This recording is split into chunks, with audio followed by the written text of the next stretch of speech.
अगर आप किसी शेयर के साथ 5 साल या 10 साल रह गए, तो कोई ज़रूरी नहीं है कि आपका पैसा एक्स परसेंटेज से बढ़ेगा ही। ये भी हो सकता है कि आपका पैसा ज़ीरो हो जाए। डिपेंड करता है कि क्वालिटी कैसी है कंपनी की, उसकी मैनेजमेंट स्ट्रेंथ क्या है, किस तरह की बिज़नेस स्ट्रैटेजी के साथ, किस तरह के बिज़नेस मॉडल के साथ वो काम कर रहे हैं, और वो मैनेजमेंट ईमानदार कितना है या कॉर्पोरेट गवर्नेंस कितना है।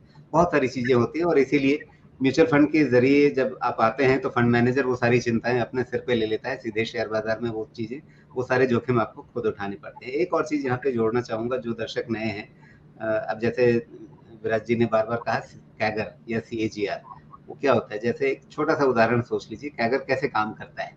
कि आपने 1 महीने, मान लीजिए 1 साल में आपका ₹100 जो है वो बढ़ के ₹110 हो गया। अगले साल ₹100 पर नहीं बढ़ेगा, बल्कि ₹110 पर आगे 10% जुड़ेगा, यानी 110 का 10% ₹11। अगले साल ₹10 नहीं जुड़ेगा, अगले साल ₹11 जुड़ेगा। तो इस तरह से वो आपका कंपाउंडिंग होते रहता है, यानी पैसा आपका लगातार बढ़ते जाता है। कैगर का वो एक समझना, बेसिक कॉन्सेप्ट ज़रूरी है।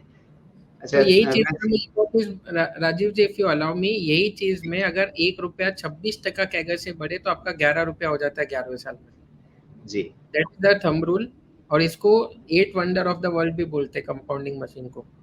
बहुत लोग जी, इसको 8 बिल्कुल। वंडर ऑफ द वर्ल्ड बोलते हैं, जहाँ आपका ₹1 ₹11 हो जाएगा 11 साल में, अगर वो 26% कंपाउंडिंग वाला मशीन आपने ढूंढ लिया तो। इंडिया में जी। ऐसे बहुत सारी कंपनीज है जिसने लास्ट 11 साल में 26% कंपाउंडिंग दिया है। आपको नेक्स्ट 11 साल के लिए उसको आइडेंटिफाई करके इन्वेस्ट रहना पड़ेगा।